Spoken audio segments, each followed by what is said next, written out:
우리 이 찬송처럼 우리의 올해의 주제처럼요. 옆에 분 한번 인사하겠습니다. 나는 당신은 순례자입니다 라고요. 함께 인사하겠습니다. 네.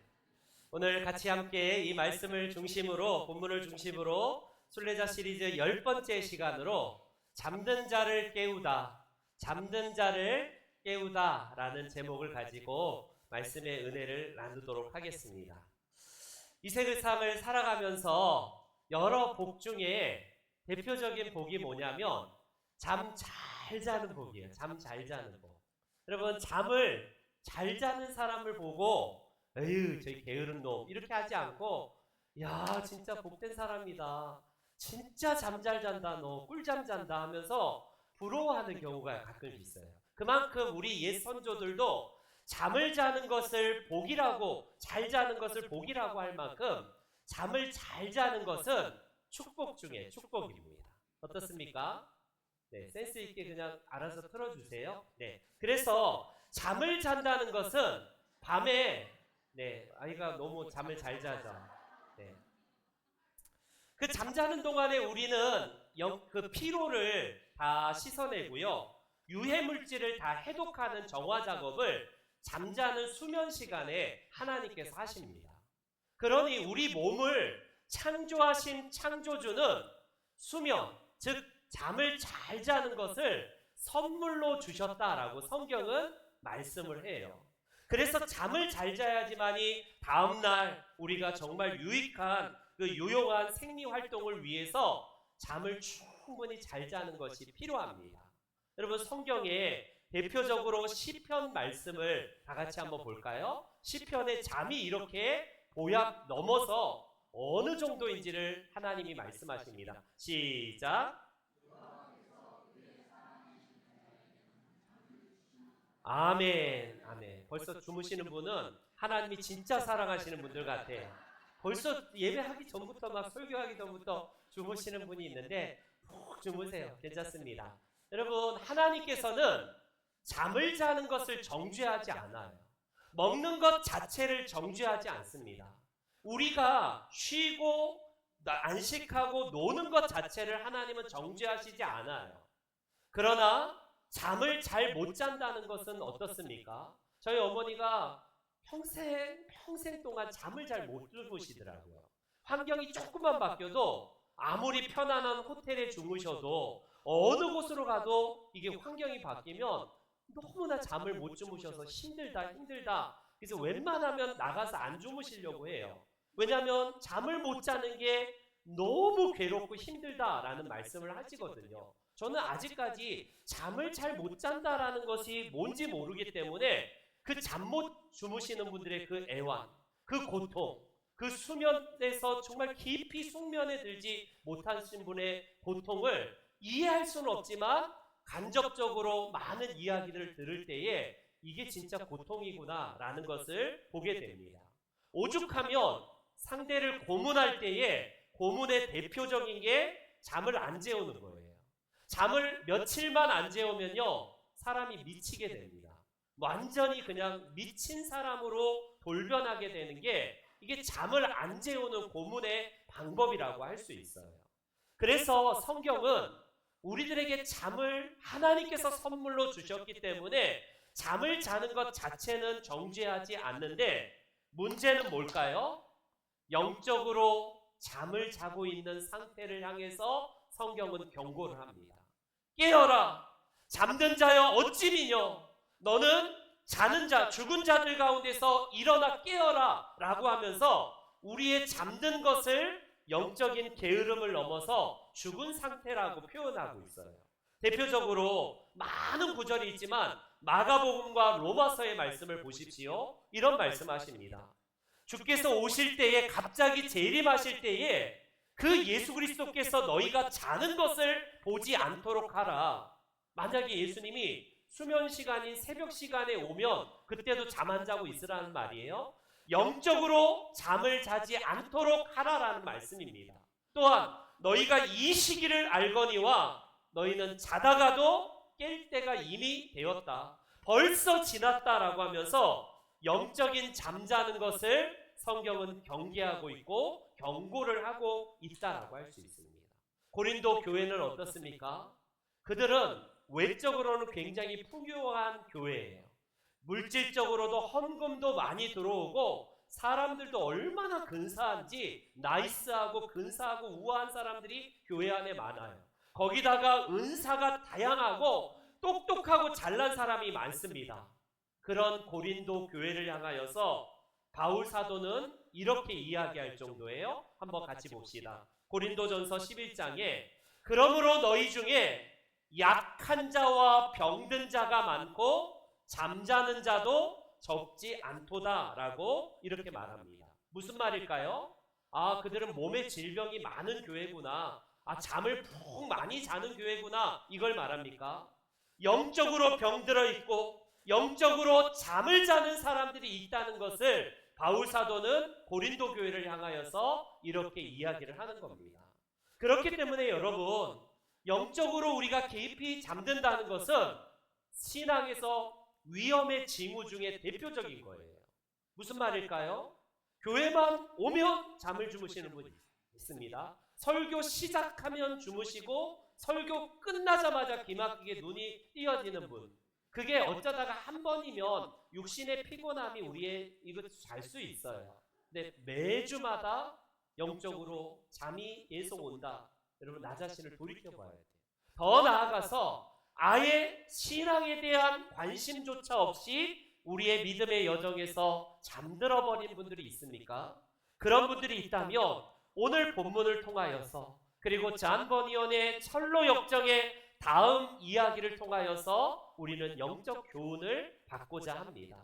여러분 깊이 영적으로 잠에 드는 이것을 위기 중에 위기라고 철로 역정은 설명을 하는데 순례자 크리스천이 십자가 동산에서 여러분 그 십자가에서 그리스도를 만나고 자기의 죄짐이 벗겨져요. 얼마나 이제는 감사하고 기뻤던지 덩실덩실 막 기쁨의 눈물을 흘리면서 좋아하는데 첫 번째 천사가 어떻습니까? 내 죄사함을 받았다라고 성부 하나님의 칭의에 우리를 향하여서 외치는 말씀. 두 번째 천사가 누더기 옷 같은 옷을 벗기고 새 옷을 입혀줘요. 그것은 바로 우리가 그리스도로 옷 입는 성부, 성자 예수 그리스도의 사역을 의미합니다. 마지막으로 성령이 인을 찍으면서 두루마리를 책을 주면서 이거를 천성 문에 가기까지 꼭 지참하고 들고 가라 라고 합니다. 성령 하나님께서 우리의 구원을 보장하시면서 끝까지 완주할 수 있도록 도우시는 사역을 의미합니다. 여러분 이 놀라운 은혜를 받았던 크리스찬은요 십자가 동산에서 내려가자마자 첫 번째 만나는 사람들을 세 사람을 만나게 됩니다. 어떤 사람이에요? 아니 어떻게 된 게 저 사람들은요 길을 가다가 순례의 여정에서 이탈하여서 잠을 자고 있네요. 그냥 잠을 잠깐 자는 정도가 아니라 발에는 쇠고랑이, 쇠사슬이 착착 채워져 갖고 일어날 줄 모르는 그 모습에 순례자가 다가가서 흔들어 깨웁니다. 아니 당신들은 왜 여기서 주무시고 계십니까? 여기는 지금 잠잘 때도 아니고 지금은 순례의 여정을 가야 되는데 일어나십시오. 일어나십시오. 제가 발목에 있는 이 쇠사슬을 풀어드릴게요 라고 하면서 아무리 권면해도요 일어나지 않습니다.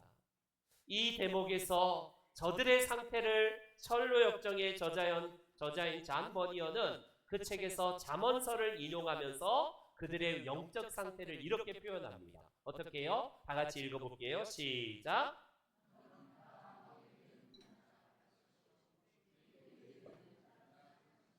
여러분 바다 가운데에 누워있고 돛대 위에 누워있다라는 표현은 시적인 표현으로 멋지고 낭만이 있는 표현같이 보이지 않나요? 바다 한가운데에 누워있다는 것은 즉 여러분 그가 침몰되고 결국에는 사망의 위기 가운데 있다는 신호예요. 지금 그 상태인지도 모르고 이들이 잠을 자는 것을 잔 버니언은 그렇게 표현을 하고 있습니다. 여러분 왜 이들이 이런 지경에 이르렀을까요? 우리가 해석자의 방에서 철창 안에 갇혀져 있는 사람의 이름이 절망이라는 사람이 있어요. 그도 한때는 순례의 여정에서 신실하게 가다가 절망에 휩싸였을 때 재기하지 못하고 순례 여정을 포기하는 사람을 만났듯이 이 사람도 이 순례의 여정에서 잠들어 있고 더 이상 가지 않는 모습을 보면서 흔들어 깨우는데 이들이 왜 졸고 이렇게 깊이 잠들어 있을까요? 우리는 이제 3명의 이 사람들이 잠들은 이유를 이 설명의 귀재, 비유의 귀재인 잔 버니언의 설명을 통하여서 함께 영적인 유익을 얻고자 합니다. 이 3사람의 이름이 힌트가 되는데 우리가 왜 신앙생활에서 잠을 자게 될까요? 왜 우리는 주님의 부르심을 받고 그 부르심에 감격하여서 끝까지 이 여정을 완수하지 못한 채 신앙생활에서 나태에 빠지고 왜 게으름에 빠지고 깊이 영적으로 잠이 들까요? 그 3가지를 이들의 이름에서 하나하나 살펴보겠습니다. 첫 번째, 그 사람의 이름을 흔들어서 깨운 사람의 이름을 보니까 심플이에요. 심플. 여러분, 심플이라는 이 뜻은 단순함이라는 뜻도 있지만 더 나아가서는 너무 단순해서 미련하다라는 의미를 가진 단어가 단순이라는 단어입니다. 심플이라는 단어예요. 여러분, 첫 번째 잠든 사람을 향해서 흔들었을 때에 그의 발목에 채워진 그 이름이 보니까 심플, 단순한 애예요. 단순한 사람입니다. 그를 향하여서 흔들 때에 그가 부스스 일어나면서 뭐라고 이야기하는지요. I have no danger. 나는 전혀 위험을 갖고 있지 않는데 왜 깨우냐라고 귀찮아합니다.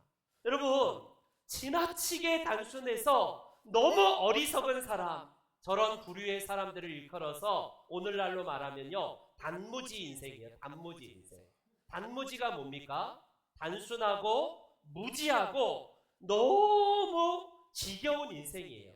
아무것도 흥미도 없고 신앙생활에서 도전도 없고 지겨운 인생, 단무지 인생이라고 할 수 있습니다. 자기 앞에 다가온 영적인 위기, 지금 바다 한가운데 누워서 잠을 든 상태, 돛대 위에서 누워서 전혀 깨어나지 못한 상태, 이제는 다가올 그 위험을 감지도 못하고 영적인 분별도 없는 이 사람, 그런 사람들을 일컬어서 단무지 인생입니다. 단순이에요, 단순. 우리가 왜 자각진세가 없을까요? 여러분, 질병 중에 대표적으로 간경화가 심각하게 되어서 가면 끝났습니다, 이런 경우가 있어요. 예를 들어서 간경화 같은 경우는 자각진세가 별로 없다지 않습니까? 간은 거의 망가질 때쯤 자각진세를 보내서 다 망가지고 나서 더 이상 치료 적기를 놓친 상태에서 가면 끝나는 경우가 많잖아요. 그만큼 자각증세가 없는 우리 질병들이 있습니다. 암도 무서운 게 뭐냐면 어떤 경우에는 자각증세가 전혀 없어서 가면 아이고 너무나 이게 오래됐습니다, 이런 말씀들을 하잖아요. 마찬가지예요. 우리가 왜 영적으로 잠이 들까요? 바로 아무런 위험 신호를 보내도 전혀 깨닫지도 못하고 그 깨닫게 하는 사람조차도 귀찮아하는 경우가 발생이 됩니다. 그리고 오늘날 순례의 여정을 걷는 저와 여러분들도 동일하게 그 영적인 질병에 빠질 수 있다는 사실을 기억하셔야 돼요. 계속 우리는 우리 내면의 성령을 통하여서 위험 신호를 보냅니다. 너 그렇게 살면 안 돼. 너 하나님을 그렇게 믿으면 안 돼. 라고 우리 성령께서 깨우쳐 주실 때에 우리가 하나님 앞에 깨어있는 영혼들은요, 자각증세가 있어서 아니지, 이렇게 살면 안 되지, 흔들어 깨워져요. 아니면 주변 사람들을 동원하여서 하나님께서 우리들에게 흔들어 깨우는 사람들이 있음에도 불구하고 귀찮아하면서 그들에게 왜 나는 아무런 위험도 없는데 왜 나를 귀찮게 깨우냐라고 타박하는 경우가 있습니다. 전혀 자각도 없고 자기 성찰도 없고 결국에는 깊은 잠에 빠지는 경우. 그렇기 때문에 성경은 우리들에게 깨어라라고 말합니다. 깨어라라는 게 잠도 자지 말고 육적인 수면을 취하지 말라는 말이에요. 성경에서 깨어라라는 것은요, 대부분 어떤 걸로 귀결됩니까? 기도하라. 하나님 앞에 기도한다는 것은 단순히 금 나와라 뚝딱 해서 내가 원하는 것을 받아내는 수단입니까? 기도가? 왜 새벽에 나와서 기도해야 돼요? 왜 우리가 주님 앞에 깨어서 기도해야 될 이유가 뭡니까? 여러분, 기도한다는 것은 하나님의 뜻을 받아들인다는 것이고 하나님과 깊은 영적인 교제를 통해서 분별의 의식이 내 안에 생긴다는 겁니다. 여러분, 전에 죄를 물먹듯이 마셔도 깨어있지 않으면 감각 자체가 없어요. 감각 자체가 와도요, 아이 뭐 이 정도쯤이야 하면서 그렇게 넘어갑니다. 그러나 주님과 깊이 깨어있는 시간, 경건의 시간을 갖는 사람들은요, 작은 것에도 입새에도 흔들리는 그 입새를 보면서 괴로워하는 심령을 가지는 겁니다. 그래서 오늘 잔 버니어는 발목에 쇠고랑을 찬 채 자고 있는 이 세 사람 중에 첫 번째 사람을 흔들어 깨워도 일어나지 않는 이유, 그것을요 잠언서 5장에서 이렇게 설명을 합니다. 잠언서 5장 다 같이 한번 읽어볼게요. 시작.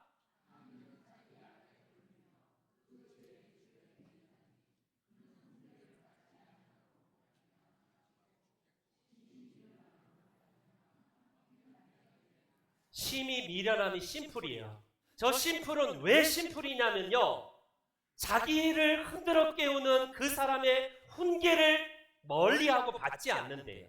그래서 결국 사망의 잠을 잘 수밖에 없고 그 발목에 쇠고랑이 채워진 채 인생의 순례길에서 멈춰버렸다라는 겁니다. 여러분, 누군가가 나를 향해서 권면하는 게 지겹습니까? 목회자가 설교를 통하여서 여러 영적인 감화를 하는 것에 대해서 아우 시끄러워요. 그만. 나는 내가 잘하니까 나는 아무 위험도 없고 내가 이 정도 신앙생활하면 됐지 왜 이렇게 깊이 들어와서 이래라 저래라 터치합니까? 귀찮으니까 그만. 나는 아무런 영적인 위험이 없다니까요. 난 잘 믿고 있다니까요. 라고 하면서 착각하는 사람들을 단무지. 이 심플이의 인생이에요. 심플이 인생입니다.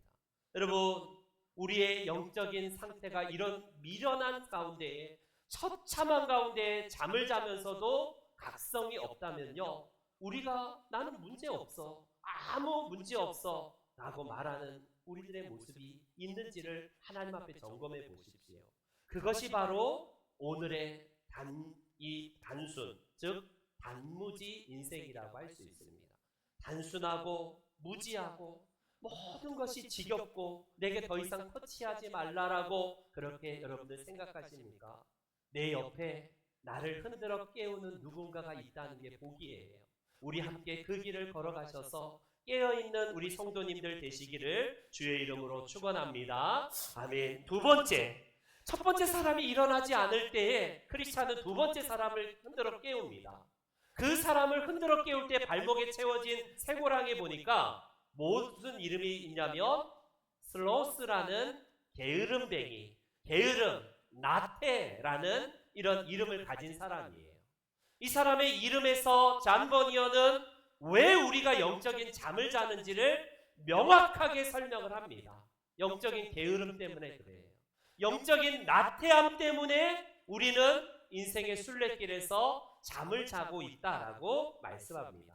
이 대목에서 존 버니어는요, 잠언서 오늘 본문을 우리들에게 소개하는데 우리 9절 10절을 다 같이 다시 한번 볼까요? 9절 10절 시작.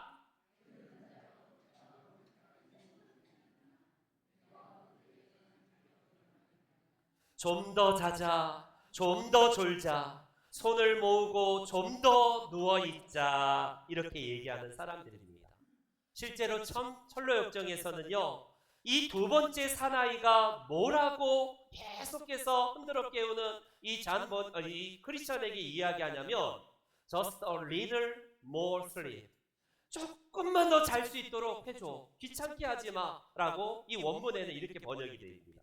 여러분, 세상에 무슨 일이 생기든지 나는 상관없으니까, 지금 나는 괜찮으니까 조금 더 잘 수 있도록 해줘, 제발 귀찮으니까 더 이상 나를 깨우지 마, 이렇게 말을 합니다. 이런 인생을 일컬어서요, 아까는 단수는 단무지 인생이라면 이런 인생은 어떤 인생이냐면 소시지 인생입니다. 소시지. 뭐냐면요, 소극적이에요. 영적으로 소극적이고 시큰둥하고 모든 것이 지루해요.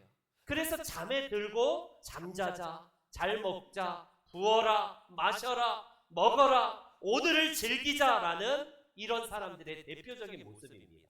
여러분, 우리가 미래를 준비하고 내일을 포기했을 때에 현재도 어떻게 진행이 됩니까?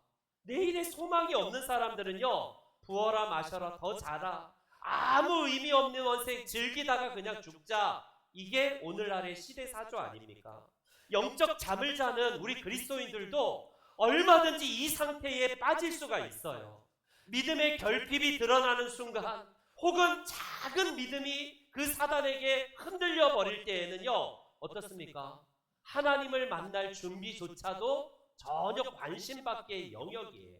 오직 잘 먹고 잘 살고 좀 더 자고 내 인생 정말 더 쾌락을 즐기는 것, 여기에만 몰두하는 인생입니다. 내일을 위해서 땀 흘려 일할 필요가 없는 거예요. 오직 오늘 이날을 즐기라 라고 이렇게 하는 사람들입니다. 그래서 이들을 향하여서 잠언서 11절에는 이렇게 경고를 하고 있습니다. 다 같이 시작.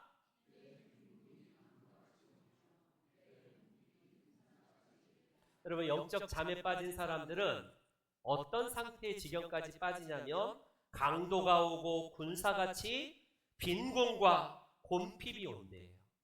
그나마 있는 신앙마저 다 내팽겨치치고 순례의 의미조차도 옛날에 나도 열심히 했었어. 마치 절망이 감옥에 갇혀서, 해석자의 집에서 절망이 감옥에 갇혀서 더 이상 감옥에 나오지 못한 채 순례 여정을 포기하는 것처럼 이런 사람들도 궁핍과 영적인 빈궁이 찾아오게 된다라고 잠언서 기자는 설명을 합니다. 여러분, 결국 이런 나태, 이런 게으름, 이런 사람들은요, 오늘을 즐기자라는 것도 다 궁핍함으로 다 빼앗길 것이라고 말씀을 합니다. 그래서 우리는요, 이런 사람들을 향하여서 놀랍게도 하나님은 만물의 영장인 사람임에도 불구하고 위대한 우리들의 교사를 소개하고 있어요. 그 교사가 누군가를 잠언서 6절에 이렇게 이야기합니다. 시작. 지혜를 얻으라. 여러분, 위대한 스승이 아니라 사방에 지천으로 널려있는 개미 한 마리를 여러분 관찰해 보십시오. 그 하나님께서 우리를 깨우치시기 위해서 주변에 흔한 미물들을 향하여서 우리들에게 깨우치십니다. 잎새에 있는 바람, 이 흔들리는 잎새도 우리들에게 교사가 되고요, 하늘에 떠다니는 구름조차도 그 한 마리 새를 통하여서도 우리에게 먹이시고 입히시는 하나님이 있다는 사실을 계속 교훈하지 않습니까? 우리가 영적으로 잠을 잘 때에 그 지나가는 개미 한 마리를 보고 귀찮아하면서 짓밟아버려서 죽이는 게 아니라 그 개미가 얼마나 열심히 일하는가, 그것을 통하여서 영적인 교훈을 받으라는 거예요. 왜 개미는요 이렇게 열심히 일합니까? 8절에 이렇게 설명해요. 8절입니다. 다 같이 시작. 추수 때의 양식을 모으느니라. 개미는 현재를 위해서 어떠냐면 미래의 삶을요 위해서 현재를 수고를 마다하지 않는 미래지향적인 그런 미물이에요. 존재입니다. 그래서 열심히 일하는 이유는 내일을 위해서, 미래를 위해서 준비하는 삶인데, 이게 단순히 우리 너희들 그냥 통장 잔고 계속 굴려놓고 이 땅에서 돈 부자가 되어서 먹을 건 많이 준비해놔, 하나님께서 그걸 지금 말씀하고 싶은 거예요? 아닙니다. 우리에게 개미를 통해서 배우라는 것은요, 우리가 언젠간 하나님 앞에 설 날이 누구나 다 찾아온다는 거예요. 불현듯 누구나 다 나이 드신 분이라 먼저 가겠지가 아니라 누구나 다 예외 없이 하나님께서 오라 하시는 그 시간에 하나님의 심판대 앞에 누구나 다 설 날이 있다는 겁니다. 그래서 그걸 준비하라는 거예요. 영적으로 게으른 자들, 잠든 자들에게는요 그런 생각조차도 사치고 하지도 않은 채 뭐가 그게 중요해, 그냥 오늘 그냥 먹고 놀고 나는 예수님 믿었으면 됐지라고 하면서 그것을 준비하지 않는 미련한 다섯 처녀와 같은 사람이다라고 할 수 있습니다. 여러분, 우리는 누구나 다 잠을 잘 수 있어요. 예를 들어서 예수님께서 비유로 말씀하신 슬기로운 다섯 처녀와 미련한 다섯 처녀는 다 함께 졸며 잘세라고 합니다. 누구나 다 잠을 잘 수 있지만 신랑이 온다라는 말을 듣고 미련한 처녀들은요 기름 등불을 준비하지 않아요. 그러나 지혜로운 이 5 처녀는요 깨어라 라고 했을 때, 신랑이 온다 라고 했을 때에 기름 등불을 바로 준비하여서 신랑이 올 것을 준비하고 있습니다. 바로 그거예요. 깨어라 라는 말씀을 성경이 누차 우리들에게 강조하는데, 대표적으로 에베소서 5장 14절 말씀에 이 말씀이 있어요. 같이 함께 읽습니다. 시작. 그리스도께서 너에게 비추이시리라. 여러분, 심지어 성경은 영적으로 잠을 자는 것을 죽은 자들 가운데서 일어나라 라고 하면서 사망의 상태라고 설명할 정도예요. 여러분, 지금 잠자고 있습니까? 그게 혹시 영적으로 부지런하여 게으르지 말고 주님을 섬기라는 말씀 대신에 나는 이 정도면 평타치고 나는 이 정도면 제대로 믿고 있다라고 생각하면서 영적 안일함과 게으름과 나중에 하면 되지, 아니면 그 정도도 자각하지 못하고 전혀 권면도 받지 않고 준비도 못하지 않습니까? 그렇다면 우리는 두 번째 사람처럼요 슬로스, 바로 게으름, 나태라는 사람의 모습일 겁니다.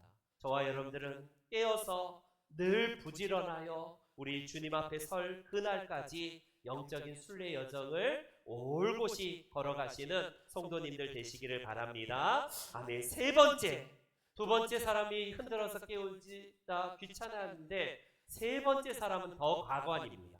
이 사람을 흔들어 깨웠는데 그 사람의 이름을 보니까 어떤 이름입니까? 프리점프션 해갖고요, 이게 번역되면 우리나라 책은 대부분 거만 내지 교만이라고 번역, 쉽게 말하면 뻔뻔함입니다. 시건방이라고 번역해도 그렇게 과한 번역은 아닌 것 같아요. 어떤 거냐면 이 사람이 크리스찬에게 버럭 화를 내면서 뭐라고 합니까? 이보시오!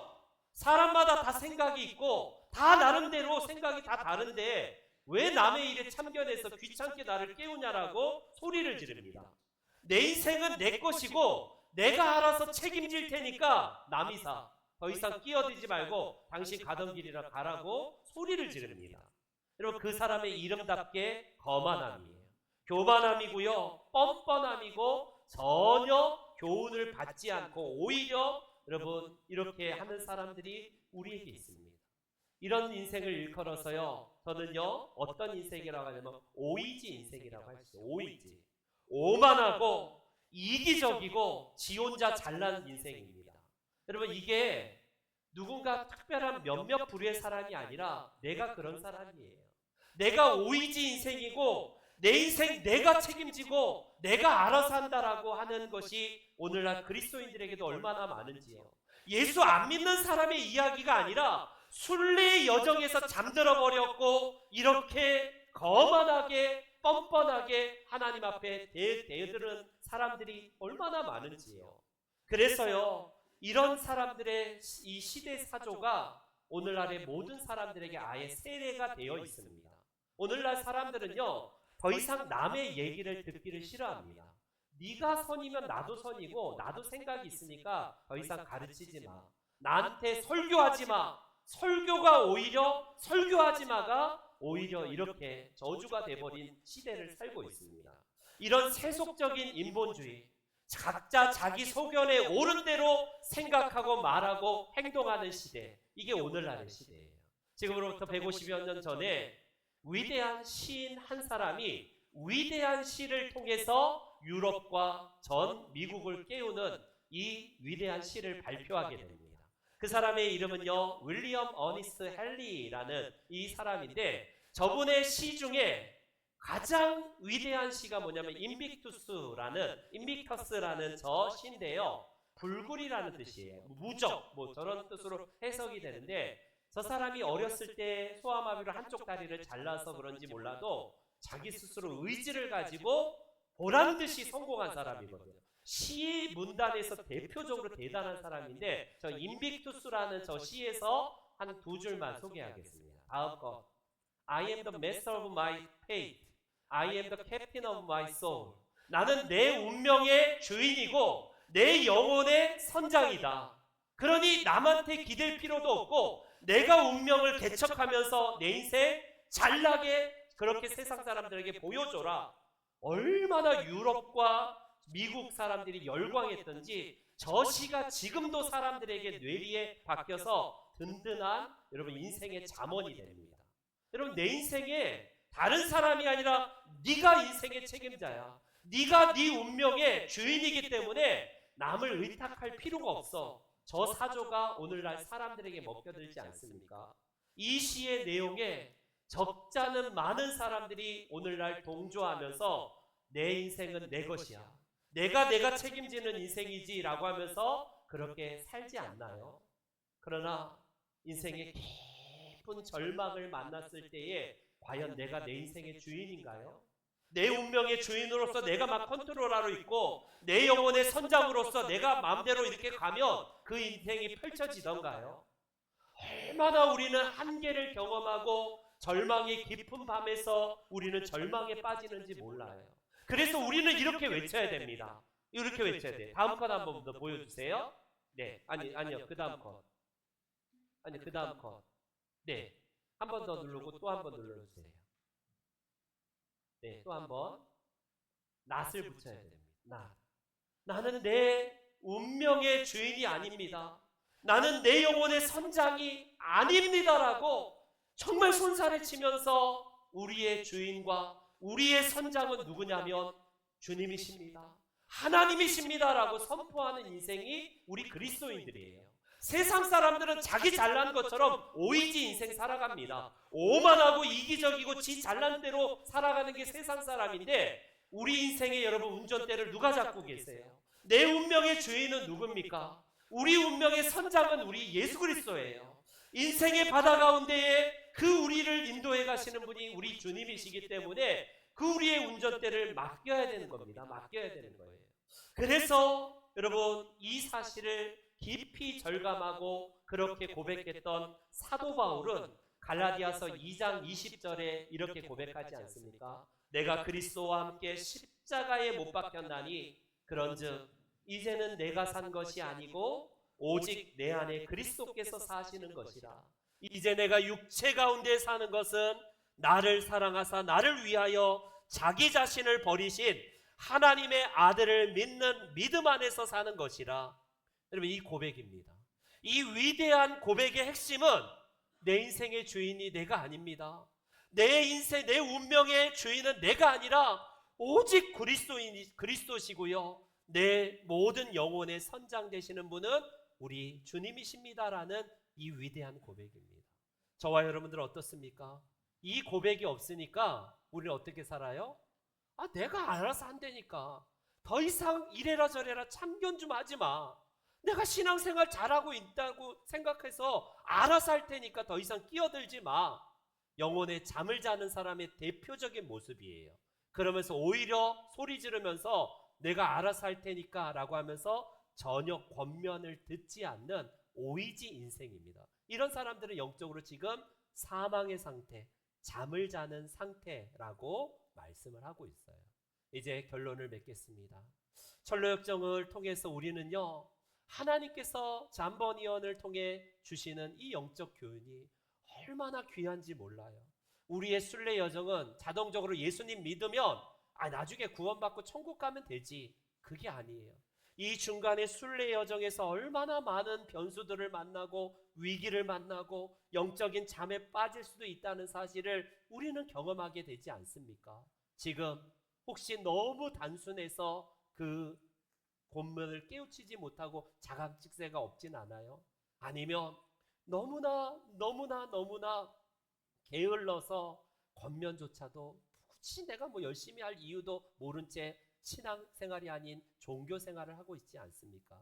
아니면 너무나 거만하고 뻔뻔하고 아무런 말씀도 들리지 않는 상태, 그냥 들을 귀가 아니라 들을 귀가 없어서 전혀 남의 권면, 신앙의 권면 자체를 정말 지겹게 생각하면서 소리 지르고 있지는 않는지요.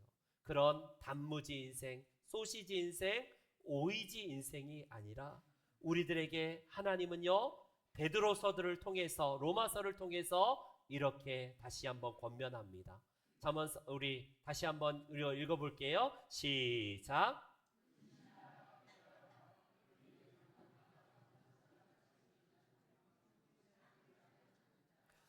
또한 너희가 이 시기를 알거니와 자다가 깰 때가 벌써 되었도다 라고 말합니다. 여러분, 사단은 영적을 잠을 재우는 존재예요.